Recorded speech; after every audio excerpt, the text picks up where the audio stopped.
Donc, si vous voulez bien, nous allons regarder d'un peu plus près les documents qui sont à votre disposition dans la mallette. Alors, bon, ici, rapidement, est repris l'idée du concept de plasticotricité, qui est le point de jonction des couleurs, de la trace et du geste. Geste ondulé, etc. Mais on y reviendra. Ensuite, il y a une partie, mais très rapide, bien sûr, sur l'essentiel de l'histoire de l'art, pour qu'on puisse se resituer. Ensuite, il y a un chapitre sur les composantes de la couleur, l'une des trois composantes, avec notamment, bien sûr, le cercle chromatique. Vraiment, chaque fois, on va à l'essentiel pour être efficace dans la construction de sa leçon pour la classe. Ensuite, après la couleur, on va passer sur la trace, notamment avec le point, pas tel que le point on l'imagine, mais le point du point de vue artistique, la ligne, voilà, le plan, etc.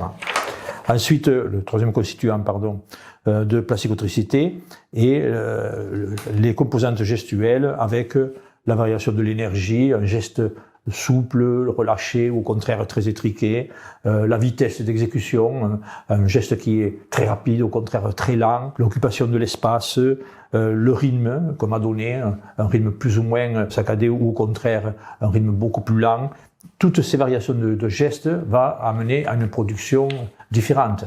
Et c'est vrai que l'enfant, même d'ailleurs l'adulte, mais surtout l'enfant au moment où il se développe, il n'a pas une maîtrise gestuelle suffisamment adaptée pour pouvoir produire ce que lui il ressent ou qu'il aimerait pouvoir produire. C'est donc il faut faire un travail spécifique sur le geste.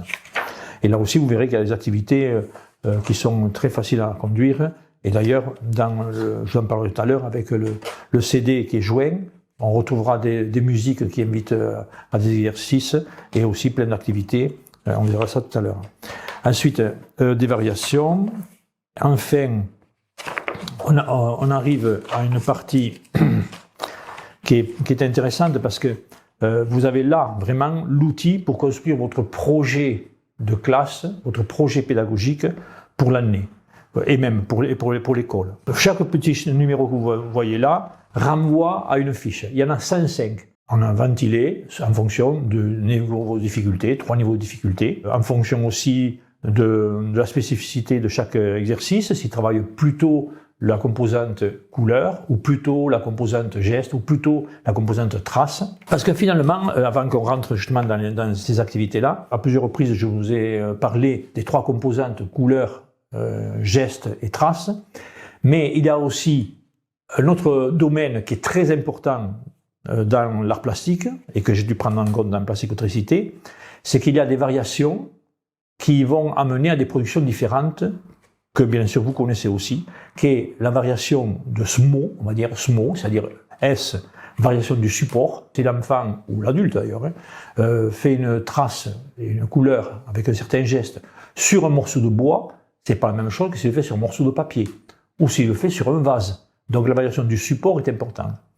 Le M, puisque je parlais de ce mot, le M c'est la variation de la matière. Si je peux peindre avec la peinture acrylique, ce qui est souvent le plus classique, mais la peinture à l'huile, qui est différente, mais je peux le faire aussi, et vous le faites d'ailleurs, avec du cirage, avec de la betterave même, avec du noir de café, etc. Et enfin la variation de l'outil. Le classique, bien sûr, c'est le pinceau, ou le couteau, mais ça peut être aussi une brosse à dents, une cuillère, une fourchette, ça aussi vous connaissez. Et bien là, donc, c'est après les 3 composantes qui constituent la plasticotricité, il y a les 3 éléments constitutifs, eux sont constituants, les autres sont constitutifs, variation du support, variation de la matière, variation de l'outil. Donc, la combinaison de tout cela amène à proposer des activités.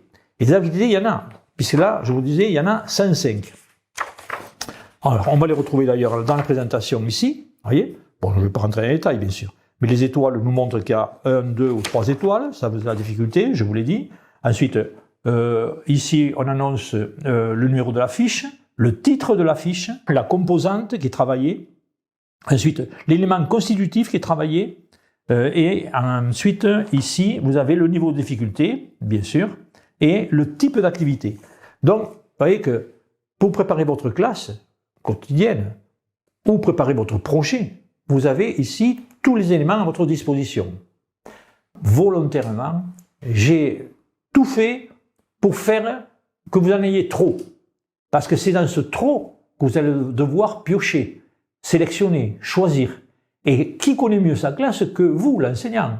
Et là, je m'adresse à l'enseignant. En fonction de leurs envies, de leur âge, de leur niveau de difficulté, de l'implantation de la classe.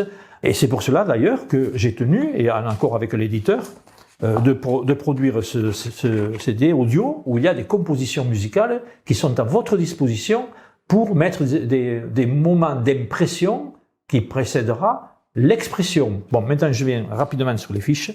J'en ai sélectionné pas mal, mais je ne vais pas vous montrer tout ça. Hein. Il y en a 105. Mais par exemple, quelques-unes. Par exemple, vous voyez ici, chaque fiche, c'est la même chose. On rappelle là-haut le numéro de l'activité, ce que je vous ai dit tout à l'heure, le niveau, quelle est la composante qui travaillait, etc. Des consignes qui vont vraiment à l'essentiel. Des productions réalisées par les enfants, possibles. Vous voyez. Ensuite, voilà, alors il y a tout un tas de fiches. Alors je vous en montre celle-là, mais je peux vous en montrer d'autres, bien sûr. Ici, vous voyez, on va travailler sur les nuances des couleurs. Mais il y a aussi des activités corporelles. Par exemple, vous voyez, moi je vais me couronner, je suis Monsieur Rouge, vous voyez. Mais je suis aussi Monsieur Bleu. Alors vous avez compris qu'il va y avoir des activités avec ces petites couronnes, on va proposer à l'enfant, et en l'associant avec, par moment, par des musiques que vous aurez là, ou pas, avec des consignes, qui va vers, j'appelle les rouges, j'appelle les couleurs composantes, parce qu'on va travailler tout ce qui est la théorie de base de la couleur, d'une manière la plus simple, la plus évidente, par le vécu de l'enfant, et c'est ça qui va ensuite pouvoir rester, demeurer, et va pouvoir l'aider. Et j'ai souhaité aussi réaliser, j'attire votre attention sur ce petit poster, qui en fait est très pratique. C'est le cercle chromatique que vous connaissez aussi, avec ici les couleurs chaudes, les couleurs froides. Donc déjà, c'est bien que la connotation de qu'est-ce que c'est que des couleurs chaudes, ça renvoie à quoi? Pourquoi je vais utiliser des couleurs chaudes? Pourquoi je vais utiliser des couleurs froides? On retrouve ensuite ici les primaires, bleu, rouge et jaune, bien sûr, qui sont rappelées ici. Vous avez un triangle équilatéral qui circule et une flèche indépendante aussi. Alors, à quoi elle sert? À quoi ça sert? C'est que les pointes du triangle équilatéral, vous voyez, c'est quand on recherche d'associer des couleurs extravagantes. D'ailleurs, ça peut vous aider pour vous habiller. J'ai envie d'être extravagant, me faire remarquer. Ben là, vous allez réussir votre coup. Hein. Si vous mettez cette couleur-là, orange, avec cette couleur violette et cette couleur verte-là, on va vous voir de loin. Hein. Donc c'est extravagant. Mais ça peut donc induire, ce qui est vrai au moment où on s'habille, c'est vrai surtout quand on va produire en art plastique. Regardez, j'ai des places, si je viens ici, je vais me retrouver avec d'ailleurs les 3 couleurs primaires. Vous voyez? Voilà.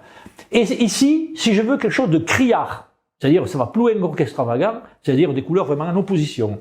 Alors cette flèche, je mets ici, vous voyez, cette couleur secondaire-là, orange, avec ce bleu, si je les associe, celle-ci et celle-là, alors je vais vraiment avoir quelque chose de vif, d'agressif. Vous voyez? Ici, il y a un petit rappel de l'ensemble. Les couleurs primaires, bon, ok, on l'a dit. Les couleurs secondaires, orange, violet et vert. Et j'ai même noté ici, bleu est considéré comme pour la fraîcheur. D'ailleurs, les publicitaires le savent. Rouge, l'amour. Jaune, la chaleur. Dans les secondaires, l'orange, c'est l'intelligence. Violet, le mystère. Vert, la chance. Vous trouverez ailleurs peut-être d'autres connotations que celle-là. Mais c'est celle que j'ai trouvée le plus souvent admise. Le rappel ici de triade. Alors, qu'est-ce que c'est que des triades? C'est 3 couleurs qui sont au sommet du triangle équilatéral. C'est la démonstration que je vous faisais tout à l'heure. Complémentaires, criard, ce sont des couleurs qui sont opposées. C'est ce que j'ai fait avec la flèche. Des couleurs complémentaires. Des couleurs analogues, là c'est simple. C'est 3 couleurs qui se succèdent. Et là, on va obtenir quelque chose de harmonieux. Donc, si vous voulez vous habiller de manière harmonieuse, si vous voulez produire un art plastique de manière harmonieuse, vous prenez ça, ça et ça. Ou bien ça, ça et ça. Ça, ça et ça. 3 couleurs qui se suivent.